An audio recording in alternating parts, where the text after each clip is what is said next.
కాంగ్రెస్ సర్కార్పై మాజీ మంత్రి హరీష్ రావు మండిపడ్డారు. కుట్రలో భాగంగానే కౌశిక్ రెడ్డిని అరెస్ట్ చేసి ఒకరోజు జైల్లో ఉంచారని ఆరోపించారు. కాంగ్రెస్ ప్రభుత్వం ఏర్పడ్డాకే కౌశిక్ రెడ్డిపై 26 కేసులు నమోదు చేశారన్నారు. ప్రభుత్వాన్ని ప్రశ్నిస్తున్నందుకే కావాలని కేసులు పెడుతున్నారన్నారు హరీష్ రావు.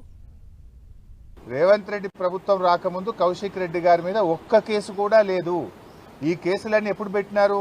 ప్రశ్నిస్తా ఉన్నాడు కౌశిక్ రెడ్డి.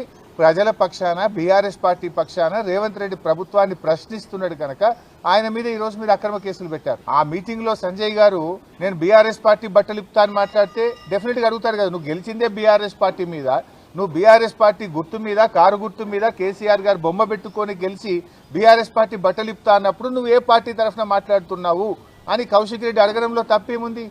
ఆ రాత్రిపూట అరెస్ట్ చేసి రాత్రంతా పోలీస్ స్టేషన్లో పెట్టడంలోనే ఇది కేవలం రేవంత్ రెడ్డి గారి ప్రోద్బలంతో, రాజకీయ ప్రేరేపితంగా, కుట్రతో ఒక్కరోజైనా కౌశిక్ రెడ్డిని జైల్లో పెట్టాలనేటువంటి ఒక పగ, ప్రతీకారంతో జరిగినటువంటి అరెస్టే తప్ప ఇంకోటి కాదు. ఇవాళ న్యాయస్థానాల మీద మాకు నమ్మకం ఉంది.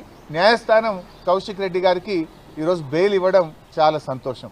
సంజయ్ గారు కూడా మరి కౌశిక్ రెడ్డి గారి మీద నెట్టారు కదా, మరి ఎందుకు సంజయ్ గారి మీద కేసు నమోదు చేయరు? సుమోటో ఒక్క కౌశిక్ రెడ్డి గారి మీద ఎందుకు కేసు నమోదు చేస్తున్నారు అంటే స్పష్టంగా మీ పక్షపాత వైఖరి, ధోరణి అనేటువంటిది ఇలా స్పష్టంగా కనబడుతుంది. రేవంత్ రెడ్డి గారి ఏడాది పాలన పగ, ప్రతీకారంతోనే ముడిపడి ఉన్నది. ఇవాళ పోలీసులు చేయాల్సిన పని, రేవంత్ రెడ్డి గారు చేయాల్సిన పని, లా అండ్ ఆర్డర్ను ఈ రాష్ట్రంలో మీరు పని చేయించండి.